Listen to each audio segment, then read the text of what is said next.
एक मित्र हैं जिनको मैंने अपनी आंखों के सामने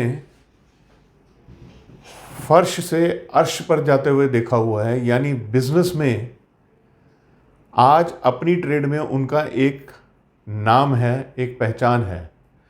और जितना बिजनेस करने के लिए लोग सपना लेते हैं, इतना तो उनका आम ही हो जाता है।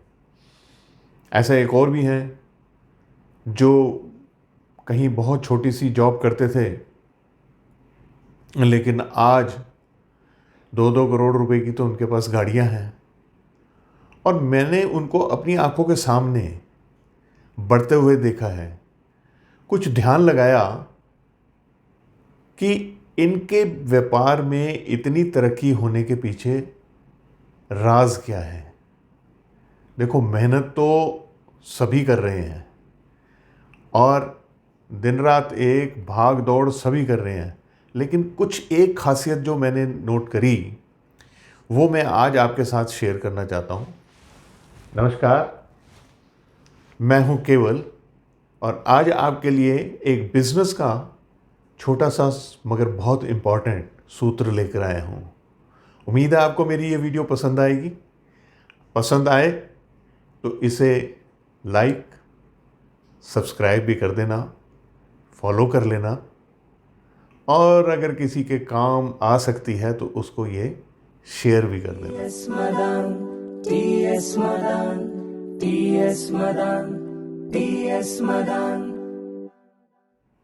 कुछ दिन पहले मुझे एक व्हाट्सएप पर मैसेज आया कि आप हमारे साथ किसी सेवा पर चल सकते हो।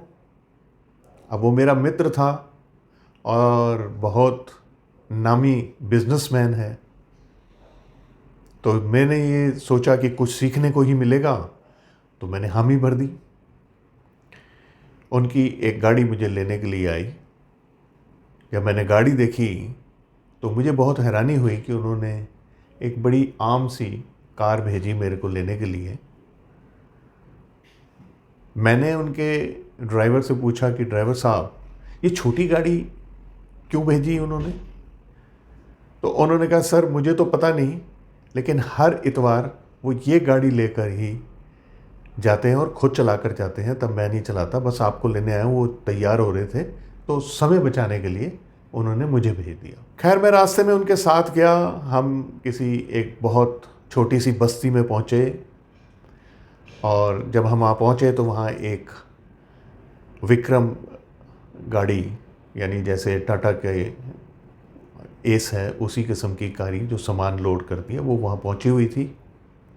ये अपनी छोटी सी गाड़ी जो थी उसको चला कर ले गए। मैं उनके साथ बैठा था, रास्ते भर बातें होती रहीं।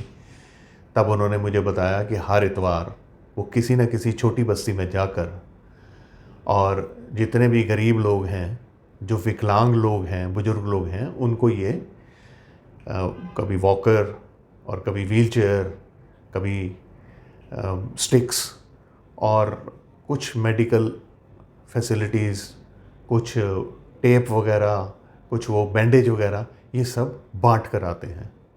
जब ये पहुँचे, इन्होंने वहाँ के किसी एक जनमान बंदे को बुलाया। उसने ये सब लोग के घर लेकर गया। हम जाते रहे, बहुत मज़ा आया और कब शाम हो गई ये पता नहीं लगा और एक एक से मिले। पर मुझे ये हर बारी देखकर हैरानी हो रही थी कि कहीं पर भी उन्होंने ये नहीं बताया कि मैं कौन हूँ, मेरी कंपनी कौन सी है और मैं कितना बड़ा व्यापारी हूँ। जब वापस आए तो मेरे में जिज्ञासा हुई और मैंने उनसे पूछा कि ये क्या बात भई, आपने किसी को बताया ही नहीं और छोटी गाड़ी लेकर चले, जबकि मैंने देखा हुआ है कि आपके पास मर्सिडीज़ भी है। उन्होंने कहा, एक तो बात यह है कि मैं मर्सिडीज़ ले जाऊं और इसी बस्ती में ले जाऊं तो मैं किसी को नीचा नहीं दिखाना चाहता, और दूसरी बात यह है कि मैं किसी को ये भी नहीं बताना चाहता कि मैं कौन हूं, ताकि मेरा इन्फ्लुएंस ना पड़े उनके ऊपर। बहुत मेरे को अच्छा लगा ये सुनकर और मैं ये सोचता ही रहा कि ये ऐसा क्यों हुआ। बिल्कुल ऐसा ही मेरे और एक मित्र हैं जिनका नाम अपने व्यापार जगत में एक मील के पत्थर की तरह लिया जाता है और कई करोड़ों का उनका साम्राज्य है। एक बारी मुझे भी ये जानने का मौका मिला कि वो हर छुट्टी वाले दिन या यदा कदा कभी भी वो जाकर कहीं ना कहीं समाज सेवा करते हैं और कई अंध विद्यालय गोद लिए हुए हैं। गोद लिए मतलब वहाँ के खर्चे उठाते हैं सारे।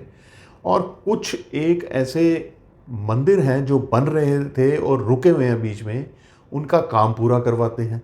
और जब वो जाते हैं वहाँ पर तो वो भी एक साधारण व्यक्ति बनकर जाते हैं और जितने भी वहाँ वर्कर्स हैं, जो भी काम करने वाले लोग हैं, वो उनका इंतज़ार करते हैं कि वो आएँ और हमारे लिए कुछ सामान, कुछ कपड़े लेकर आएँ। बहुत अच्छा लगा ये देखकर कि देखो ये इतने पैसे कमाते हैं और उसके साथ में समाज सेवा भी करते हैं।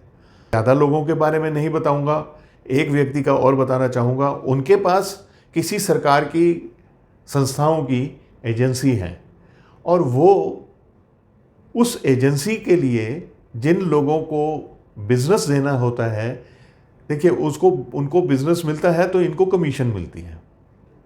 लेकिन इन्होंने आज तक किसी भी प्लेटफॉर्म पे खड़े होकर किसी भी समाज की जगह पर ये नहीं बोला कि मैं ये काम करता हूँ। और उनका वो काम अपने पूरी संस्था में वहाँ पर सबसे ऊंचा है। और हिंदुस्तान का शायद ही कोई ऐसी जगह होगी, ऐसा शहर होगा जहाँ पर वो ना आते जाते हों और सिर्फ 24 आवर्स रेडी फॉर समाज सेवा। अब मेरा माथा ठनका, मैं देखो तो दिमाग में मेरे आया कि ये सभी कामयाब लोग, इसके अलावा और 2-3 भी हैं पर मैं वीडियो लंबी नहीं करना चाहता। मैंने देखा ये सभी समाज सेवी लोग और इनके व्यापार बहुत ज़्यादा चलते हैं और फिर भी वो अपना नाम कहीं नहीं लाते हैं कि भाई अपनी कंपनी का नाम लेकर गए कि हमने ये किया। बहुत सोचने के बाद मैं एक निष्कर्ष पे पहुंचा और मुझे लगता है कि मेरा निष्कर्ष ठीक है। पहली बात तो ये है कि ये जो कार्य करते हैं इससे इनको उस परमपिता परमेश्वर ईश्वर का इनको आशीर्वाद मिलता है। और दूसरी बात, अगर हम इसको ना भी माने तो ये है कि जब ये कार्य करते हैं इन्हें बहुत सुख मिलता है, इनको बहुत आशीर्वाद मिलता है, इनके चेहरे पर एक खास रौनक बनती रहती है और इनका जो मन है, ये बात बहुत ज़रूरी है नोट करनी, इनका जो मन है वो तृप्त हो जाता है, अंदर तक शांत हो जाता है। और उसके बाद में जब ये अपने व्यापार पर जाते हैं तो इनका मन इधर उधर भटक नहीं रहा होता, इतना शांत हो चुका होता है कि ये अपने व्यापार को कैसे बढ़ाएं उस बारे में पूरी तरह से सोच पाते हैं। ये सब आया किस कारण से? इस कारण से कि इनका मन शांत हुआ। मन कैसे शांत हुआ? सेवा करके, समाज की सेवा करके। जब ये देखते हैं कि हम किसी के काम आ रहे हैं तो एक खुशी सी होती है। मैं चाहता हूँ कि जो लोग मेरे भाई इसको सुन रहे हैं वो भी अपने जीवन का आचरण कुछ ऐसा बनाएं, समाज सेवा में अपना मन लगाएं और उसे दिल से करें, दिखावे से नहीं।